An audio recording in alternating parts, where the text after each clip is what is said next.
स्वागत है दोस्तों स्टडी फॉर यूपीएससी में। हम लोग टॉपिक वाइज करंट अफेयर पढ़ रहे थे। अभी हम लोग साइंस एंड टेक का करंट अफेयर पढ़ रहे हैं। हम लोगों ने प्लेसेज इन न्यूज को पूरा ख़त्म कर दिया और उसका आप प्लेलिस्ट में भी जाके देख सकते हैं। दिसंबर तक ख़त्म हो गया, जनवरी से लेके दिसंबर 2025। अब देखिए, हम लोग अप्रैल में पार्ट थर्ड देखने जा रहे हैं।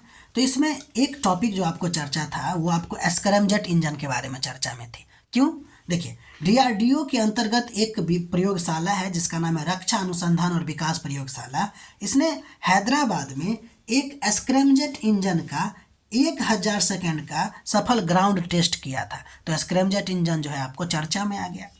तो देखिए, स्क्रैमजेट इंजन पढ़ने से पहले हमको जेट इंजन के बारे में हम पढ़ते हैं।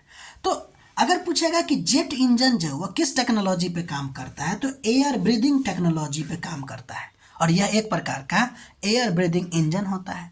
एयर ब्रीदिंग इंजन का क्या मतलब? ये क्या करता है, हवा को खींचता है, उसको कंप्रेस करता है और फिर फ्यूल के साथ मिला के जलाता है। इसके वजह से क्या होता है कि बहुत ही तेज गति से हवा बाहर निकलती है। जलने के बाद हवा बहुत ज़्यादा तेज से बाहर निकलती है और उस हवा के बाहर निकलने से आगे की तरफ थ्रस्ट पैदा होता है और विमान आगे की तरफ बढ़ता रहता है। Jet engine air breathing technology पे काम करता है। ठीक, जेट इंजन का बहुत सारा प्रकार है जिसमें टर्बोजेट, टर्बोफैन, टर्बोप्रोप और रैमजेट एवं स्क्रैमजेट, ये अलग अलग प्रकार है। ठीक है, इसको आप लोग देख लीजिए क्या क्या लिखा हुआ है। बाकी हम लोग पढ़ते हैं स्क्रैमजेट और रैमजेट के बारे में, क्योंकि टॉपिक यही ज़्यादा चर्चा में है। और जब हम लोग साइंस एंड टेक पढ़ेंगे तो वहाँ पर तो इसको पढ़ा ही जाएगा बहुत डिटेल में। देखिए, जब हम स्क्रैमजेट या रैमजेट इंजन की बात करते हैं, ये क्या है, इंजन है। तो रैमजेट इंजन जो है आपको सुपरसोनिक गति से उड़ान भरता है, जबकि स्क्रैमजेट की अगर बात करें तो यह हाइपरसोनिक गति से उड़ान भरता है। ये दोनों इंजन है, एयर ब्रीदिंग टेक्नोलॉजी पे काम करता है। बस दोनों में कुछ अंतर है। अंतर क्या है कि जब एयर फ्लो होता है, कंबस्टन जो चैम्बर होता है उसमें, उस समय हवा सुपरसोनिक गति से जाती है। ठीक, जबकि स्क्रैमजेट में जो है हवा जो है आपको मतलब कि गलती बोल दी है आपको, ये देखिए, मतलब कि एयर फ्लो जो होता है आपको रैमजेट में वो सब सोनिक गति से होता है। कहाँ? कंबसन यानी कि दहन चैम्बर की ओर। जबकि स्क्रैमजेट में जो होता है आपको एयर फ्लो सुपरसोनिक गति से होता है और गति भी उसका बहुत तेज होता है। यानी जब एयर फ्लो कंबस्टन एरिया में सब सोनिक होगा तो उसका गति है आपको सुपरसोनिक। जबकि अगर सुपरसोनिक से अगर एयर कंबस्टन एरिया की तरफ जाएगा तो आपको उसका गति हो जाएगा हाइपरसोनिक। समझ में आ रही बात? देखिए, अगर रैमजेट इंजन की बात करेंगे तो इसका स्पीड जो होता है वो 0.5 मैक से 5 मैक या 6 मैक तक भी हो सकता है। जबकि स्क्रैमजेट इंजन का जो स्पीड होता है वो 5 से 15 मैक तक का होता है। ये बेसिक डिफरेंस याद रखिएगा। दोनों काम करता है एयर ब्रीदिंग टेक्नोलॉजी पर ही, लेकिन एक उड़ता है सुपरसोनिक गति से, दूसरा उड़ता है हाइपरसोनिक गति से।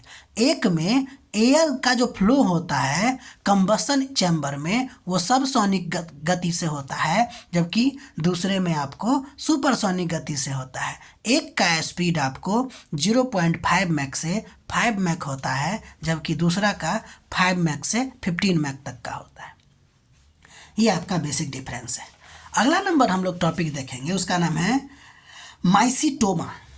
ये माइसीटोमा क्या है, दुनिया में ये चर्चा में क्यों आया, पहले ये देख लीजिए कि सूडान में ना इसका एक मात्र अनुसंधान केंद्र था, उसका विनाश कर दिया, इन्हें तोड़ फोड़ दिया है, इसलिए ये चर्चा में आ गया। तो पहले हम देखते हैं माइसीटोमा होता क्या है।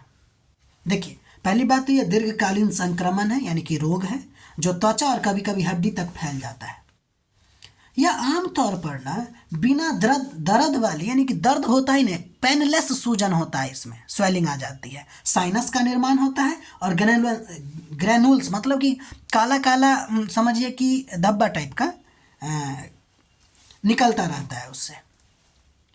ठीक है, तो बिना दर्द वाला सूजन होता है ये माइसीटोमा में। ठीक है। अगर कारण की बात कीजिएगा तो बैक्टीरिया और फंगस से होता है।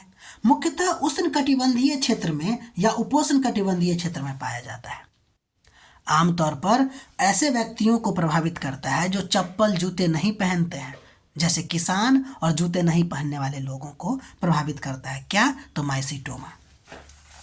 अब देखिए, WTO जो है ना, इसको अपेक्षित उष्णकटिबंधीय रोग कहा है, यानी कि नेग्लेक्टेड ट्रॉपिकल डिजीज, यानी कि NTG के अंतर्गत इसको मान्यता दिया है। एक और बात ध्यान दीजिएगा, ये बहुत इंपॉर्टेंट लाइन है कि यह न तो जूनोटिक है, न ही ऑटो इम्यून और न ही वायुजनित रोग है। ठीक है, तो ये फैलता कैसे है? तो मृदा और यानी कि मिट्टी और कीचड़ में ये होते हैं बैक्टीरिया और फंगस, और चोट या घाव से क्या होता है? शरीर में प्रवेश कर जाते हैं। ठीक, तो ये हो गया। अगला टॉपिक हम लोग देखेंगे क्वांटम ग्रेविटी के बारे में। देखिए, जब हम क्वांटम ग्रेविटी की बात करते हैं तो पहले तो ये देख लीजिए कि चर्चा में क्यों था। तो नासा जो है वो अंतरिक्ष से क्या किया है कि क्वांटम सेंसर का उपयोग करके ग्रेविटेशन को मापने के लिए एक मिशन भेजा है, जिसका नाम है क्वांटम ग्रेविटी ग्रेडियोमीटर पाथफाइंडर। ठीक है, इसका उद्देश्य क्या है? वही गुरुत्वाकर्षण के मापों में सुधार करना और फंडामेंटल भौतिकी के अध्ययन को आगे बढ़ाना। ठीक, तो भाई यहाँ पे हम लोगों को ये भी बात याद रखिएगा कि इस मिशन का उद्देश्य क्या था, और साथ ही साथ अब एक टॉपिक चर्चा में आ गया, क्वांटम ग्रेविटी। देख लेते हैं क्या होता है। देखिए, क्वांटम ग्रेविटी जो है वह फिजिक्स का एक पार्ट है, या कहें तो ब्रांच है, जो ग्रेविटी और क्वांटम मैकेनिक्स को क्या करता है? एक साथ जोड़ने का प्रयास करता है। अभी जुड़ा नहीं है, जोड़ने का प्रयास ही चल रहा है। बताते हैं कैसे। देखिए, तो क्वांटम ग्रेविटी का मतलब होता है कि छोटे स्केल पर ग्रेविटेशनल इंटरेक्शन को डिस्क्राइब करना, यानी कि क्वांटम ग्रेविटी का मतलब छोटे स्तर पर ग्रेविटी का पढ़ाई समझ लीजिए। छोटे स्तर पर ग्रेविटी का पढ़ाई का मतलब क्या, यह क्यों जरूरी है? तो ध्यान दीजिए कि वर्तमान में अगर आप देखिएगा तो दो मेजर थ्योरी है। एक जनरल थ्योरी है आइंस्टीन का, रिलेटिविटी का थ्योरी जो है वो बड़े स्केल पर ग्रेविटी का डिस्क्राइब करता है, बड़े बड़े लेवल पे, पृथ्वी सूर्य के बीच का ग्रेविटेशन बड़े बड़े लेवल पे। जबकि क्वांटम मैकेनिज्म की जब हम बात करते हैं तो ये छोटे स्केल यानी कि पार्टिकल लेवल पर मैटर और एनर्जी के बिहेवियर को डिस्क्राइब करता है। तो आप ये समझ गए, दो थ्योरी है, एक क्वांटम मैकेनिज्म और दूसरा है आपको, पहला है आपको रिलेटिव थ्योरी, ठीक है ना, जिसका नाम है आपको जनरल रिलेटिव थ्योरी। ठीक है, अभी इन दोनों का यूनिफाइड फ्रेमवर्क में नहीं जोड़ा जा सका क्योंकि दोनों अलग अलग चल रहा है, लेकिन इसको जोड़ने का प्रयास किया जा रहा है। तो एक नया सेक्टर उभर के आ रहा है जिसको हम लोग क्वांटम ग्रेविटी कहते हैं। उम्मीद है क्वांटम ग्रेविटी का मतलब आप समझ गए होंगे कि छोटे लेवल पे ग्रेविटी का इंटरेक्शन को पढ़ाई करना। ठीक है, एक्चुअली में ब्लैक होल और बिग बैंग जैसे एक्सट्रीम सिचुएशन में क्वांटम ग्रेविटी की आवश्यकता होती है। तो क्वांटम मैकेनिज्म भी आप समझ गए होंगे, क्वांटम ग्रेविटी भी आप समझ गए होंगे, दोनों में बेसिक डिफरेंस भी समझ गए होंगे।